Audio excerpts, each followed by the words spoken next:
the Happy Scientist podcast. Each episode is designed to make you more focused, more productive, and more satisfied in the lab. You can find us online at bitesizebio.com/happy scientist. Your hosts are Kenneth Vogt, founder of the executive coaching firm Vera Claritas, and Dr. Nick Oswald, PhD, bioscientist, and founder of Bitesize Bio.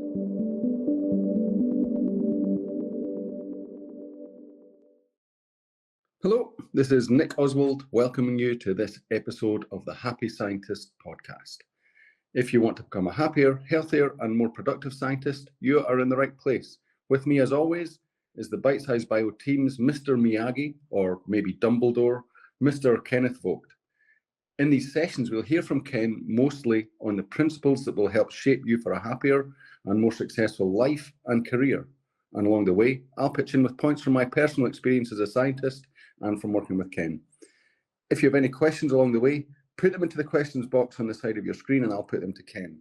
So today we are talking about, it's a bit of a mouthful this one actually, objective introspection to strengthen your scientific career. Okay, Ken, what is that all about? There you go. Well, honestly, I'm going to blame that title on my editor. He smartened it up. But you can think of it far more simply as look at yourself to see how you're impacting your own career. You could think about this. You can strengthen your career by advancing it. You could also strengthen your career by protecting it. And the way we're going to look at that today is through self-examination, seeing where you really are. How are you really being? What are you getting done? What aren't you getting done? How are you being viewed by others? So there's quite a bit to talk about here. So let's jump right in. So the first question you might ask yourself is like, oh, wait a minute. This sounds like a lot of work. Why should I bother to examine myself? I'm already knee deep in what I'm supposed to be doing, and whether other people get it, it's not my problem. But at any given moment, you really only have right now. What happened in the past is already done. You're not changing that. The future isn't here yet. In this moment of now is when you have the opportunity. It's where you are, when you are. And you can also add the knowledge of the past and the future into that. That is, where have you been? What has been going on? What got you to here? That's worth being aware of, and to examine it from just your own personal perspective. How has my past happened? How did it help me? How did it get me here? How did it create obstacles? What opportunities did it help? Which ones did it hurt? That can only come from some kind of examination. Now and then there's the future. It's like, well, where do I want to end up? And is this going to get me there? That, these are all self-inquiries. But remember, even if you look at that, go, look, I don't want to be playing that game of self-inquiry. I just don't feel like it. Well, fine. Except others will be examining you. And I mean, we all know that for sure. I mean, even if it comes down to just something simple like being assessed by your direct superior. It's not done with any kind of, they're not trying to hurt you.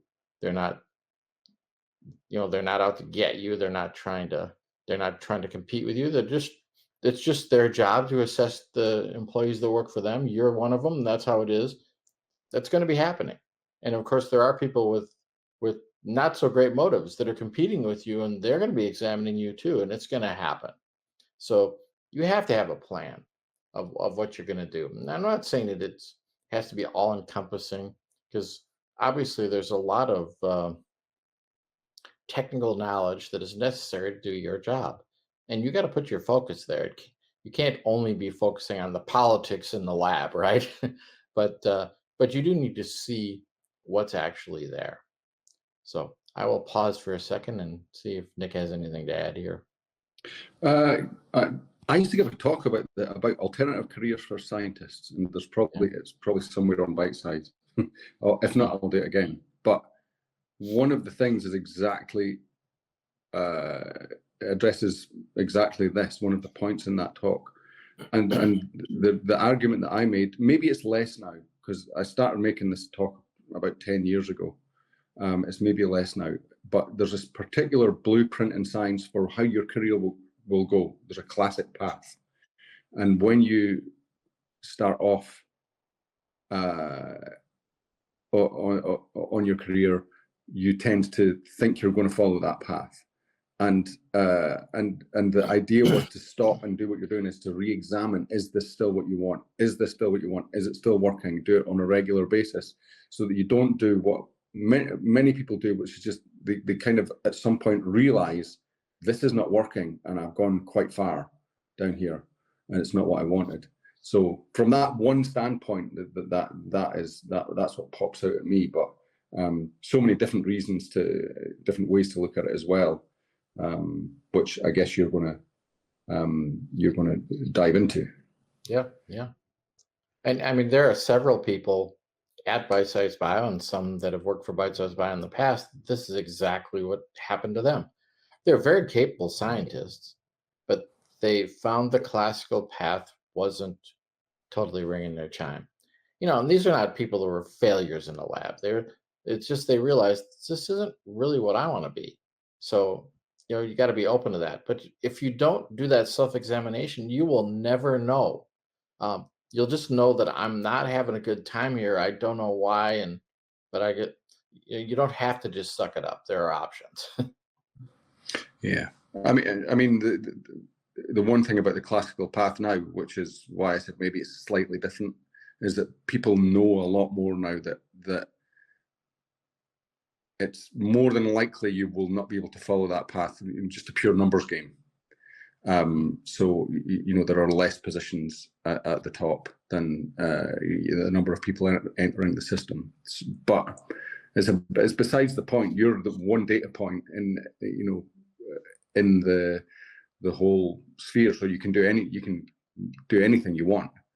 The way to navigate it is not to be just pulled along by the tide. The way to navigate it is to figure out what you want to do, and one of the key elements of that is checking in with yourself in some of the ways you're going to suggest, to make sure that you're going in the direction that you want to, not just a direction that seemed reasonable to you or to someone else 3 years ago. Right. Well, this segues into my next topic pretty well.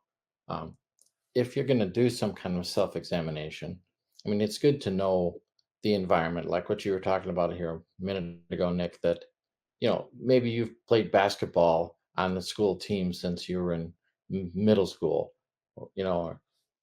but as you go up and up and up, and it's high school, and then it's college, and then professionally, there aren't that many openings for professional basketball players.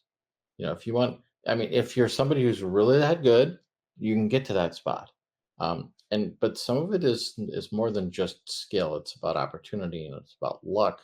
It's about connections. And there are a lot of other things that can be done with the same set of skills. So I will start off by saying that when doing these kind of self-examinations, be kind to yourself. It isn't about making just a brutal, bright light examination of my every failing and my every deficiency, and it's not like that. You get to choose your battles, and you don't have to win every time. There have probably been times when you've gone after something and didn't get it, and somebody else did. It's not the end of the world. Watch for more opportunities. Keep your eyes open, and keep looking at, well, what is there something I should have built there? Is it that I needed to do better? Did I not test as well? Did I not demonstrate my skill as well? Or did I just plain not have the skill to demonstrate? And I need to bolster that. It's good to know these things and recognize them. And it's also good to know that I just wasn't in the political position to do this. And I couldn't have been. So there's no reason to beat ourselves up about that stuff. Because, self-recrimination, it serves no useful purpose. Sometimes people think, well, I'm being humble. That's not humility. That's self-hatred. It's not the same thing. We just want to see what is actually there. So the bottom line here is you don't need to fear self-examination. It's not going to hurt you. It will only clarify some things. And yeah, you may see some things you didn't wish were there, but wishing them away isn't working, is it? So better to know. And because then the possibilities open up for, well, what could I do about this? And maybe the answer is there's nothing I can do about it. But often it's like you can't see the possibilities of how to improve your situation until you acknowledge your situation. So again, I will pause for a minute there. Anything you want to say about that, Nick? I guess what happens a lot in science that I've seen is the overachiever syndrome, and this is that so people will tend to fall into that trap. I would say just err on the side of being kind to yourself, because you to get where you are at the moment, you had to put in an amount of work and focus that shows that you're doing your best, and that's all you can do at any moment. You can do your best, and then you can make the choices that are in front of you. Right. But I think the tendency, especially amongst the ones that are overachievers, is to be hard on yourself, which is counterproductive. You might not fit the mold. I didn't fit the mold as a scientist. It turned out once I got into the lab that my skill set was not in line with what it took to be a scientist. It was just a different makeup, and that wasn't my fault. That's just the way that, that's not something to be hard on myself about. It's just the way that it was. And so then I chose something else because I became aware of that. So kindness to yourself is always the best option, I think. So I want to do a little to defend Nick here. Bitesize Bio started because he had scientific experience to share. He had learned some techniques that were really useful for other people. So the original content on Bitesize Bio was all Nick. So it's not like, okay, he failed in science, not even close. But at the end of the day, recognition of it's more than just this knowledge. There's an outlook, there's skills, but there's also a propensity toward certain behaviors and certain environments. And he saw himself, and he knew that he wanted to make a shift to make that work the best. So now I like what you're talking about, Nick, about the achievers that are among scientists. So let's shift to that. How about you folks? When is it time to be brutally honest? You want to see yourself. You want to avoid the blind spots, and it's the stuff you don't know is what gets you in the end. That's the bugaboo. And you can put on your rose-colored glasses and only see your strong points and only see the hard work you've already done and what the level you've already risen to. But it's a trap. Self-deception can get you. I don't care how smart you are, how experienced you are, how imaginative you are. You want to see what is actually there. And so in those moments of self-examination, it's not so much to make an examination of, let me look at all the stuff that shows how great I am. I want to be able to pat myself on the back. I want to be able to hide behind the things I'm good at. And I want to hide behind the recognition I've gotten from others for that. But hiding isn't really going to get you what you want. It won't protect you even where you are. So seeing what actually is and realizing this is a flaw, this is a weakness, this is a gap. Again, once you acknowledge those things, well, now you can start to see solutions to that. Now you can get creative about, well, what do I want to do about that? How do I want to approach it? And for some people, it's literally more education. Some people, it's, I want to go back and get a postdoc, as opposed to work for a commercial lab at this time. It will make you recognize that maybe there is an easier road for me here, or just a smoother road for my circumstances at this time. And keep in mind too, when you make choices these days, it's not going to be the thing you're going to do for the rest of your career and retire with the gold watch. That those days are long gone. They were they were gone for my grandfather, you know, and I'm not young. So for most of you who are probably hearing this, you can't think like that. It's just not how the world will be operating. On the other hand, you can be brutally honest and be kind to yourself. Yeah. Those are not mutually exclusive. Yeah, exactly. Yeah, that's a really good point. This isn't a matter of some people should be kind and some people should be self-brutal. No, We all I need mean, both, and we have our moments. I realized that I was nowhere near green-fingered enough to be a scientist, right? Or for it to be comfortable for me to be a scientist. But that was being brutally honest with myself. But I didn't beat myself up about it. I just thought, okay, so what are my strengths and what way do I want to go? So is being green fingered what a biologist would call, what a gardener would call it, having a green thumb? Exactly the same thing. Well, we would say green fingered in the UK, but Okay. it's the same. That it's the gardening analogy. It takes a little bit of skill that is intangible skill to Yeah. be a scientist, and I certainly didn't have that. So yeah, that was the brutal truth for me. So yeah, but that I didn't beat myself up about it. That was the way it was, and then on we go. It was useful information for choosing what to do next. Right. Right. It did take me I mean, 10 years to figure it out, by the way. I didn't make it. well, that's an interesting thing to say. It wasn't 10 years of failure either. No, It no. was 10 years of doing the job. You know? It was 10 years of trying to overcome that hurdle and then realizing, wait a minute. Well, this is an interesting thing about the scientific endeavor. Yeah, of course, there's a lot of math and statistics and data to analyze. That's all true, and that's all very logic based and can be very black and white. But the fact is, you are dealing with living things, and there is that dark area. No, I say dark, not like dark like evil, but dark like unseen, that has to do with life and how it progresses. And I don't mean human life. I mean basic life.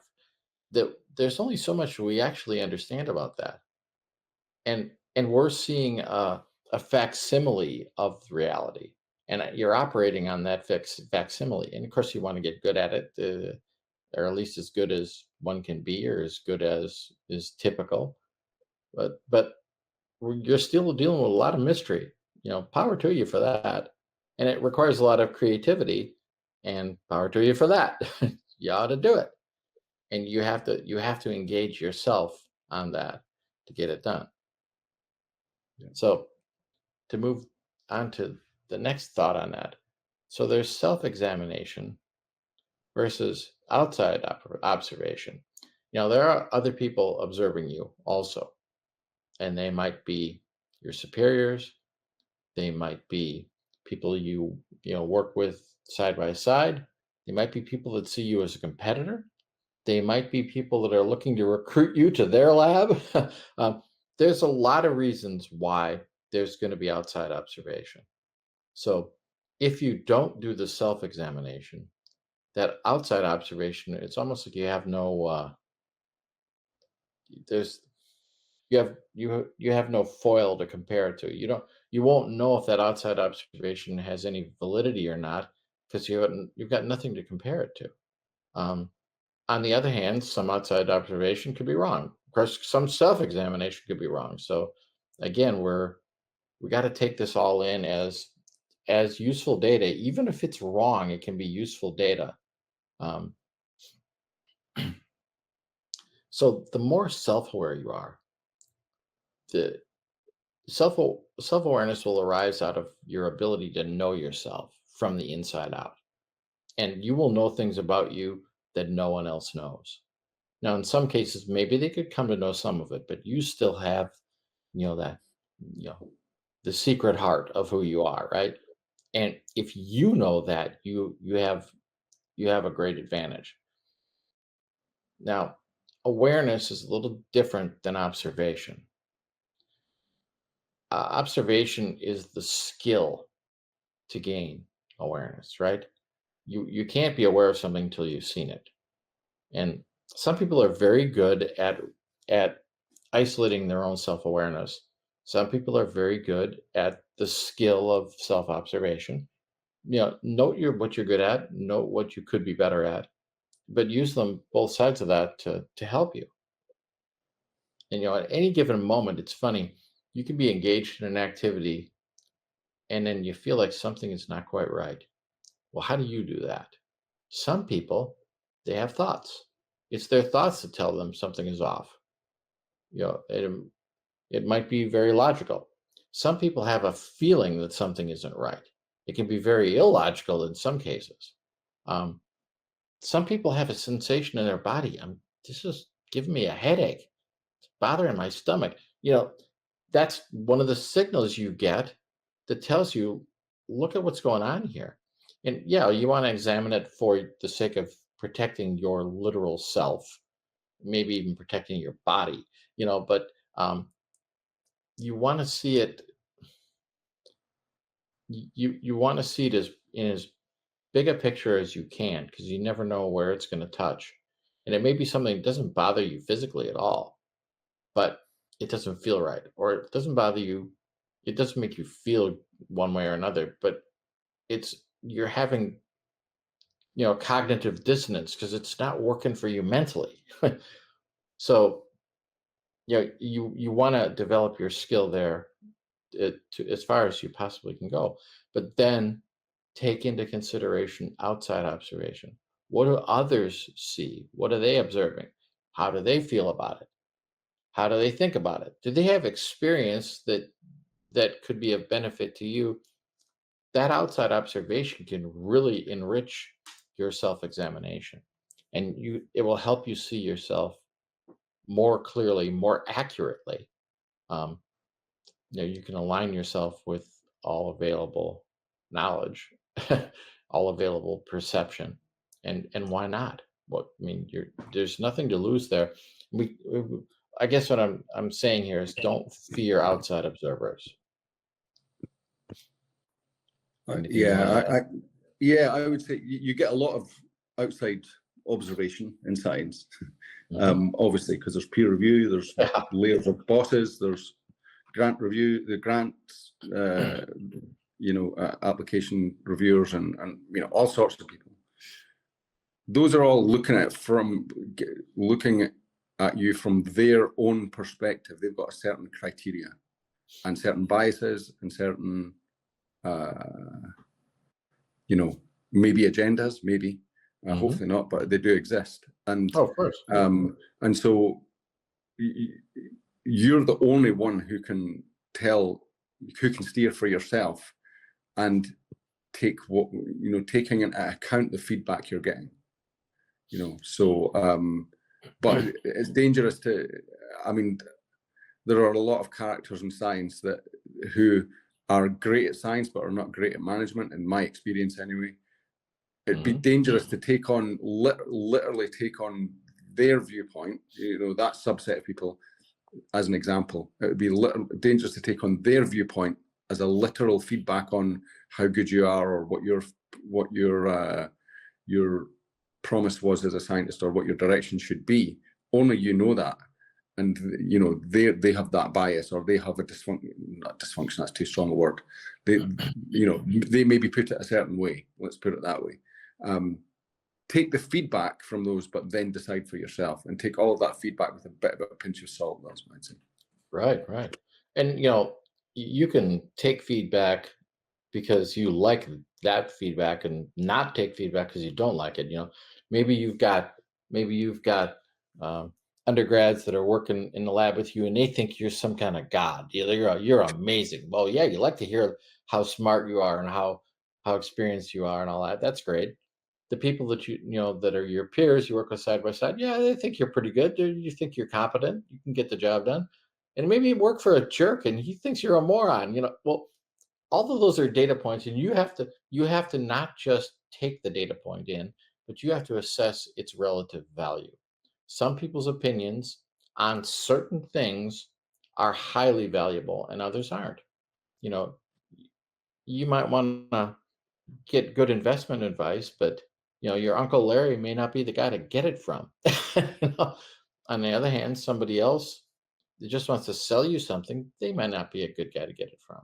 But other people have experience and they see things accurately and they have a track record, and then that advice you may want to take.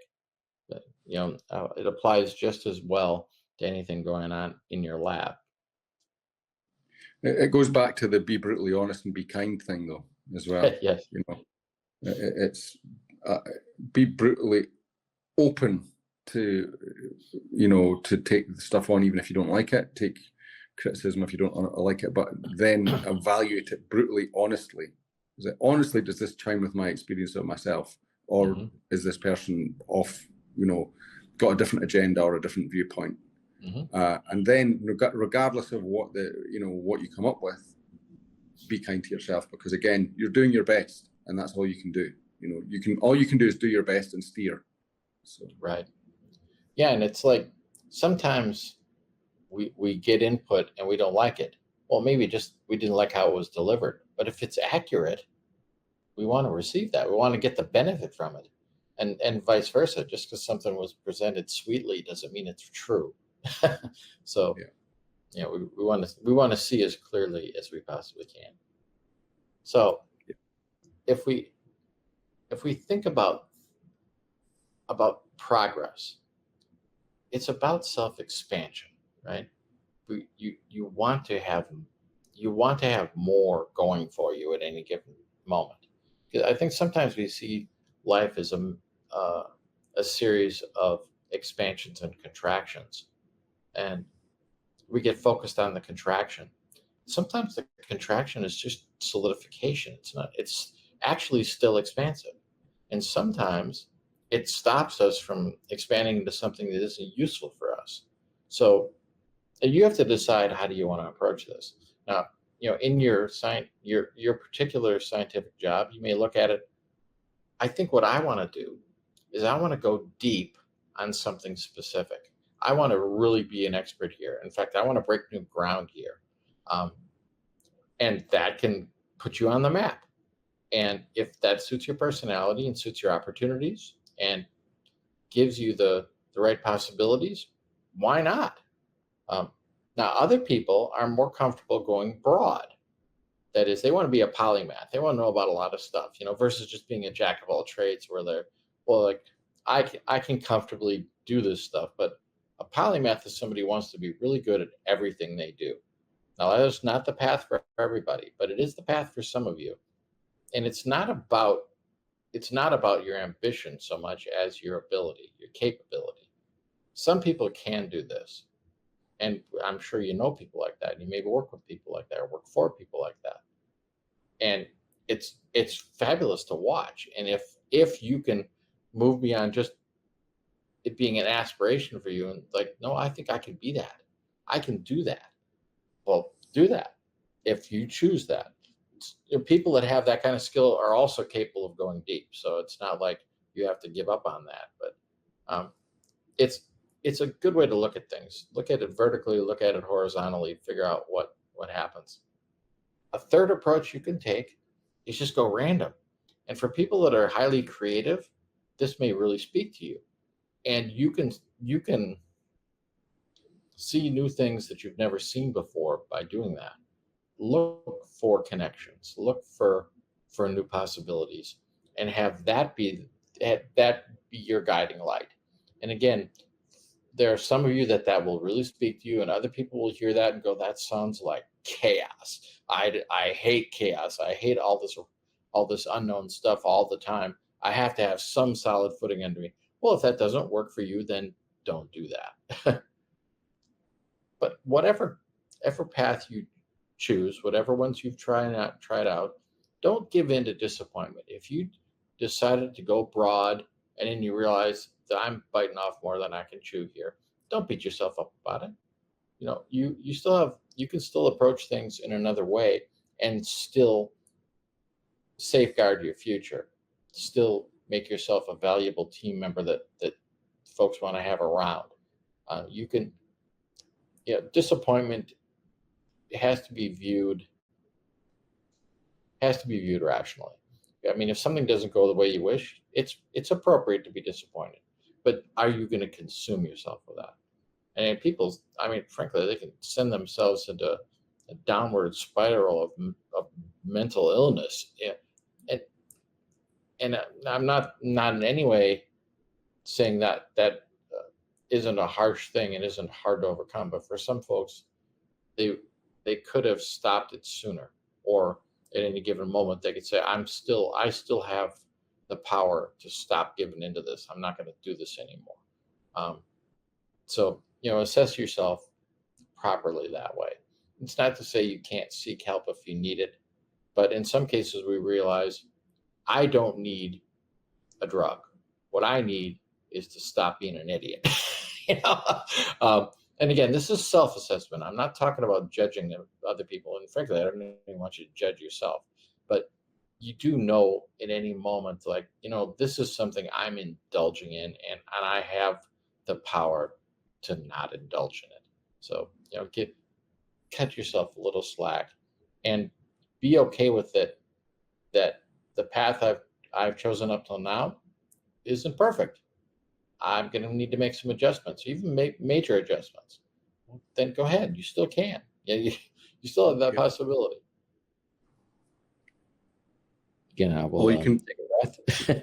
Yeah, all you can do, it's the same. All you can do is be kind to yourself and steer. Be honest and steer. And yeah, I think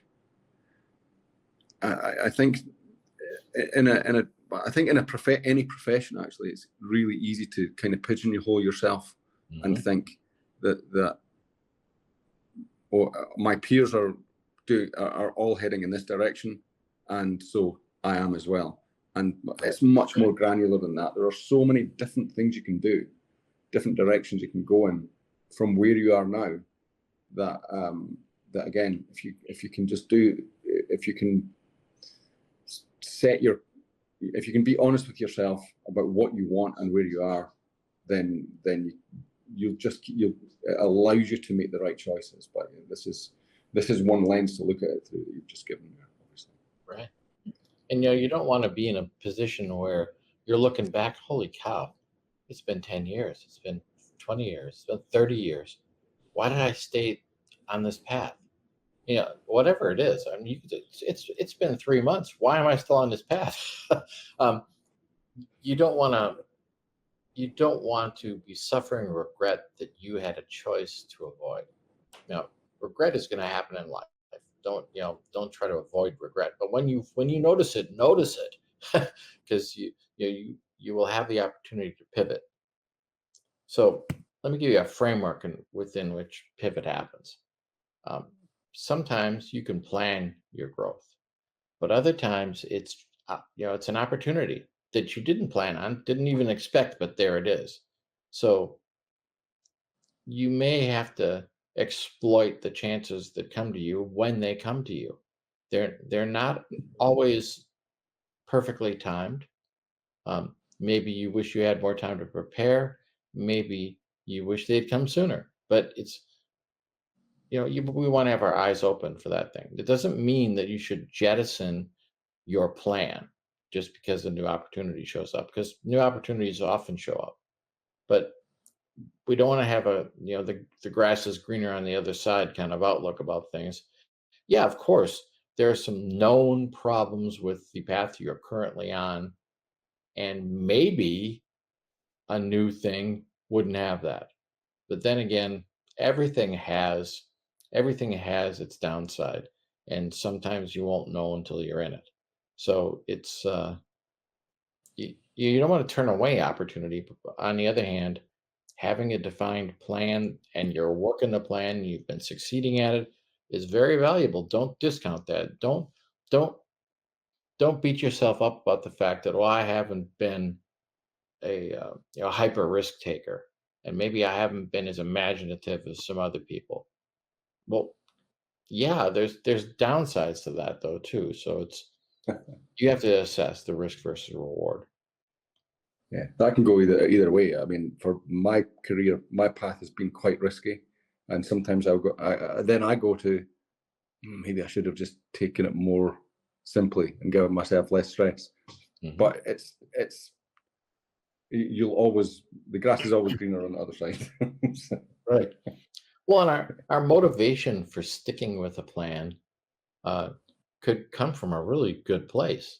Yeah. It may be kind of a moral principle you're following, like I'm not going to jettison something that's working because I want to take care of my family, and I don't want to. It might be fun for me, but what am I going to do to my spouse, my children, by going down that road? And even if nothing goes wrong, what stress do I introduce by by interjecting unknowns? I was thinking about this specifically from the standpoint of biology. So how does life work? I mean, how do living things operate? Um, they need to be able to spread quickly in previously unexploited habitats. And when that happens, you don't know what the outcome will be. Now, granted, some things don't do that. There's some biological entities that need a very specific environment, or that's it, they're done. Uh, but the stuff that can spread quickly does. And of course, that's how we get infections, that's how we have cancer. There's a lot of downside to that stuff. On the other hand, if there's a new opportunity to exploit a new environment, and when I say exploit, I mean that in the clinical sense, not in the moral sense. To make use of what's available, we don't want to miss out on that. But by the same token, we need to acknowledge that if it's a new environment, there are going to be new problems. There are going to be new risks, and we want to be eyes open about that. Some people will be very uncomfortable with an opportunistic environment. Um, Other people are very uncomfortable with a planned environment that's very restricted and it's got all these boundaries around it. But you got to know yourself and know your tolerance level, and two, even if you think you can tolerate a lot of risk, there's a level of risk that's just not conducive of life. So we don't want to push beyond the boundaries. There's a reason why I haven't gone to Mars. This looks too hard. Now, there's some folks that be like, man, I would love to be there. I would love to do that. Great. If you can tolerate that and you can make it work, great. On the other hand, if you're just going to be in a box, that if you can survive in a box, it can happen. But some people, they will not flourish there, and you need to know yourself.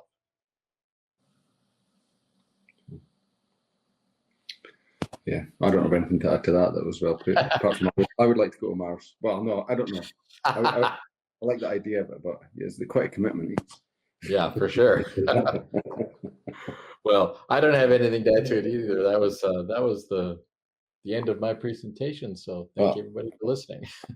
I think this is a really important topic for all professions, but especially, well, not especially, from personal experience, I know that it's important in science because there are so many illusions of real tracks, career tracks. And well, they're not illusions, they do exist, but it's so easy to get hypnotized into just following that and not evaluating yourself. There's also a lot of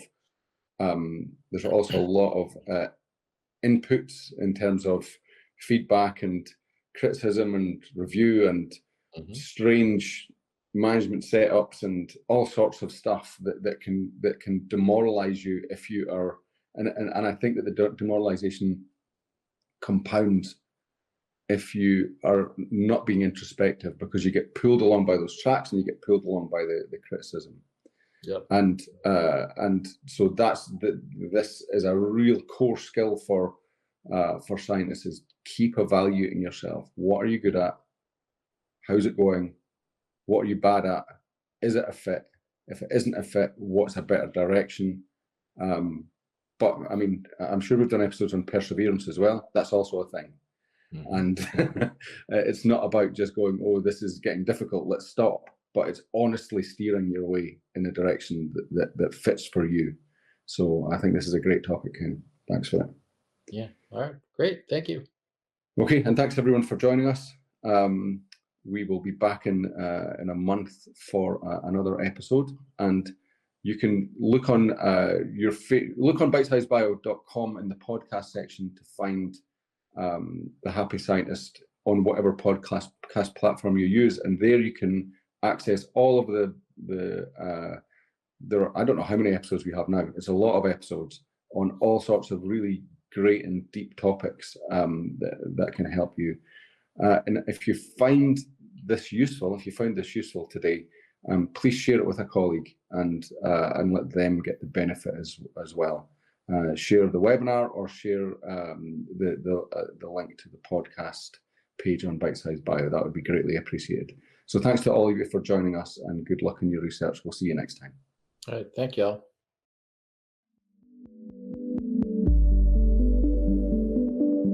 The Happy Scientist is brought to you by Bitesize Bio, your mentor in the lab. Bitesize Bio features thousands of articles and webinars contributed by hundreds of PhD scientists and scientific companies who freely offer their hard-won wisdom and solutions to the Bitesize Bio community.